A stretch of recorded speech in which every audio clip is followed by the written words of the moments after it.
Everything becomes clear when one sees that the loathed rival is actually a mediator. Max Scheler himself is not far from the truth when he states in Resentment that, quote, the fact of choosing a model for oneself is the result of a certain tendency, common to all men,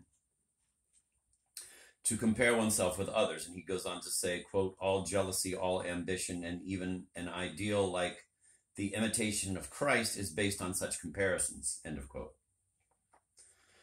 But this intuition remains isolated. Only the great artists attribute to the mediator the position usurped by the object. Only they reverse the commonly accepted hierarchy of desire.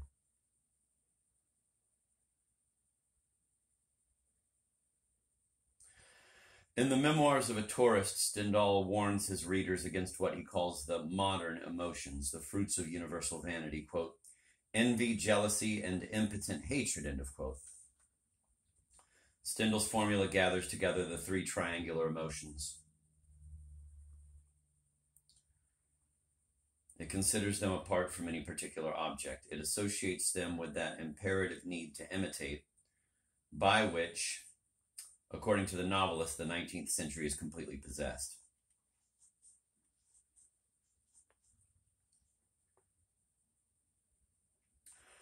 For his part, Scheler asserts, following Nietzsche, who acknowledged a large debt to Stendhal, that the romantic state of mind is pervaded by resentment. Stendhal says precisely this, but he looks for the source of this spiritual poison in the passionate imitation of individuals who are fundamentally our equals and whom we endow with an arbitrary prestige.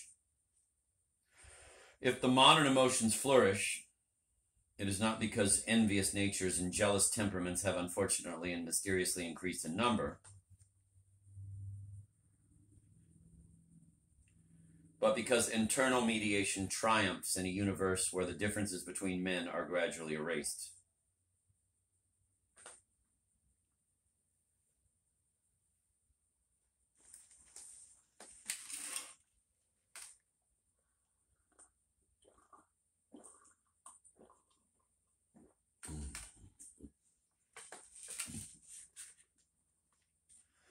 The great novelists reveal the imitative nature of desire. In our days, its nature is hard to perceive because the most fervent imitation is the most vigorously denied. Don Quixote proclaimed himself the disciple of Amadis, and the writers of his time proclaimed themselves the disciples of the ancients. The romantic Vanuatu does not want to be anyone's disciple. He convinces himself that he is thoroughly original. In the 19th century, spontaneity becomes the universal dogma. Succeeding imitation.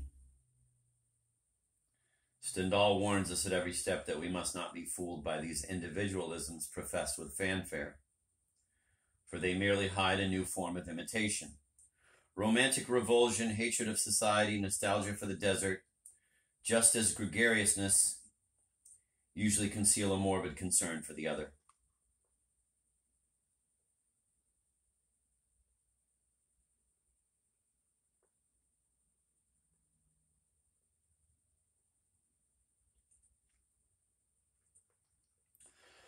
In order to camouflage the essential role which the other plays in his desires, Stendhal's Vanuatu frequently appeals to the cliches of the reigning ideology.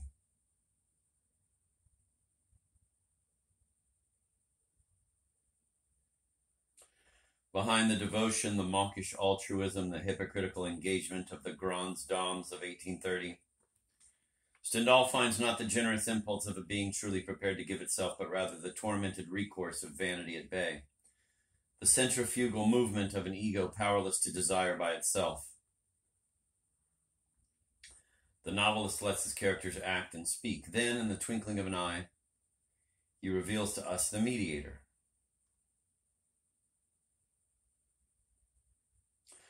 He reestablishes covertly the true hierarchy of desire while pretending to believe in the weak reasoning advanced by his character in support of the contrary hierarchy. This is one of the perpetual methods of Stendhal's irony.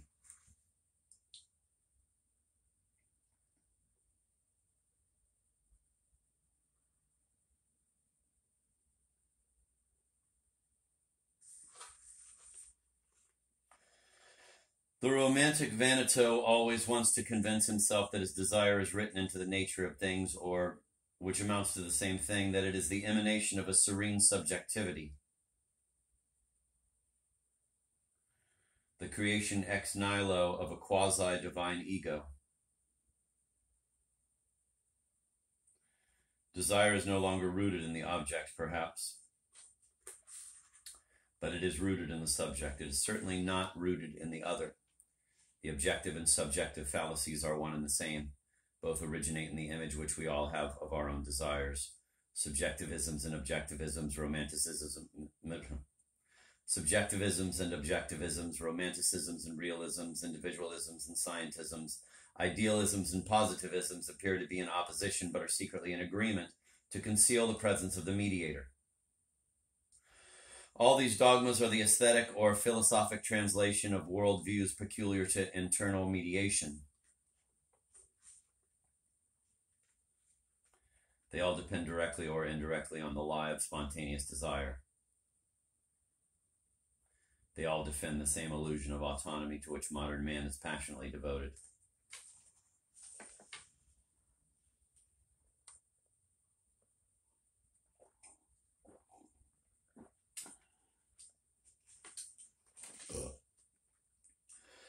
It is this same illusion which the great novel does not succeed in shattering, although it never ceases to denounce it.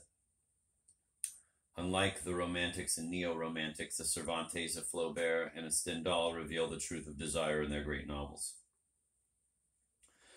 But this truth remains hidden even at the heart of its revelation.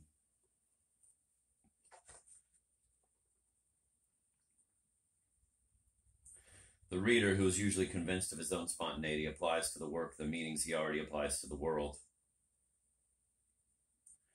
The 19th century, which failed completely to understand Cervantes, continually praised the originality of his hero. The Romantic reader, by a marvelous misinterpretation which fundamentally is only a superior truth, identifies himself with Don Quixote, the supreme imitator, and makes of him the model individual.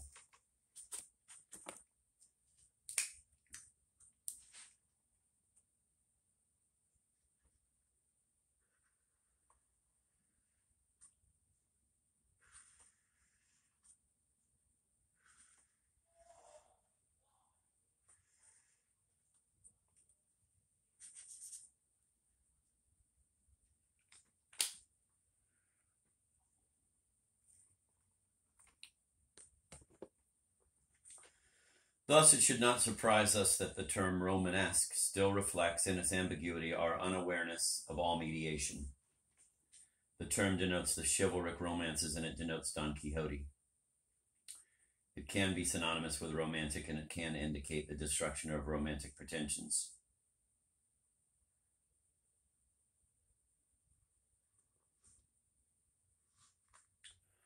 In the future, we shall use the term romantic for the works which reflect the presence of a mediator without ever revealing it, and the term novelistic for the works which reveal this presence. It is to the latter that this book is primarily devoted.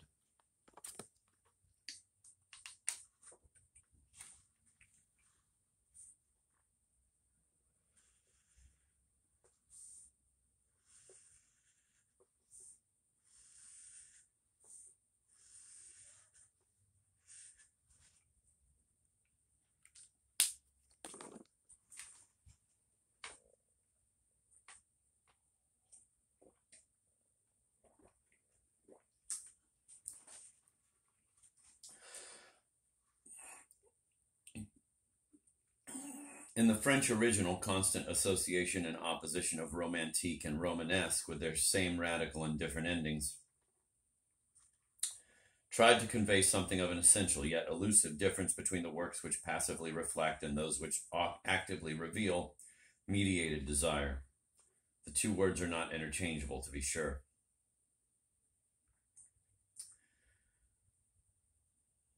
But their opposition alone is fully significant. The essay must not be read as the indictment of a narrowly or even broadly defined literary school.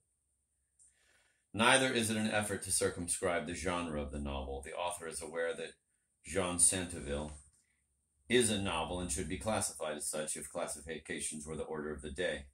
Jean Santeville can nevertheless be viewed as romantic within the context of the essay, in other words, by contrast with the Romanesque novelistic remembrance of things past. Similarly, Chateaubriand's Memoirs d'Outre-Tombe are not a novel, but they partake somewhat of the Romanesque by contrast with the romantic René. Unlike the categories of literary historians, which are mechanistic and positivistic, the present categories, even though they are not Hegelian, are still dialectical. They are not independent labels stuck once and for all on a fixed amount of static and objective literary material. Neither are they literature-proof receptacles in which that same material would be contained. They have no value in themselves. No single category can be appraised separately. Oppositions are essential. Their terms should not be dissociated. The whole system alone is truly significant and self-sufficient, in accordance with the structural hypotheses. The mediator's prestige is imparted to the object of desire and confers upon it an illusory value. Triangular desire is the desire which transfigures its object. Romantic literature does not disregard this metamorphosis. On the contrary, it turns it to account and boasts of it, but never reveals its actual mechanism. The illusion is a living being whose conception demands a male and female element. The poet's imagination is the female, which remains sterile as long as it is not fertilized by the mediator. The novelist alone describes this actual genesis of the illusion, for which romanticism always makes the poet alone responsible. The romantic insists on a parthenogenesis of the imagination. Forever in love with autonomy, he refuses to bow before his own gods. The series of solipsistic theories of poetry produced during the past century and a half are an expression of this refusal.